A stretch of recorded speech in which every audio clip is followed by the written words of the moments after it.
നമസ്കാരം, ഇൻഫോടെക്കിലേക്ക് സ്വാഗതം.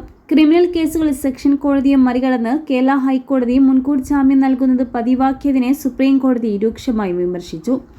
വിഷയം പഠിക്കാൻ മുതിർന്ന അഭിഭാഷകൻ സിദ്ധാർത്ഥ ലൂതറിയെ അമിക്കസ് ക്യൂറിയായി നിയോഗിച്ച സുപ്രീം കോടതി കേരള ഹൈക്കോടതി രജിസ്ട്രാർക്ക് നോട്ടീസ് അയച്ചു.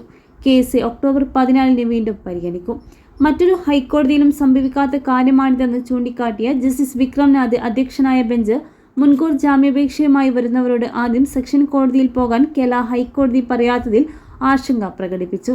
ക്രിമിനൽ നടപടിക്രമത്തിലും ഭാരതീയ നാഗരിക സുരക്ഷാ സംഹിതയിലും ഒരു അധികാരക്രമം ഉണ്ടെന്ന് ഹൈക്കോടതിയെ സുപ്രീം കോടതി ഓർമ്മിപ്പിച്ചു. കേരള ഹൈക്കോടതിയുടെ ഈയൊരു രീതി തങ്ങളെ അലട്ടുന്നുണ്ടെന്നും ജസ്റ്റിസ് വിക്രംനാഥും ജസ്റ്റിസ് സന്ദീപ് മേത്തയും അടങ്ങുന്ന ബെഞ്ച് പറഞ്ഞു. മുൻകൂർ ജാമ്യാപേക്ഷയുമായി വരുന്നവരോട് ആദ്യം സെക്ഷൻ കോടതിയിൽ പോകാൻ പറയാത്തത് എന്തുകൊണ്ടാണ്?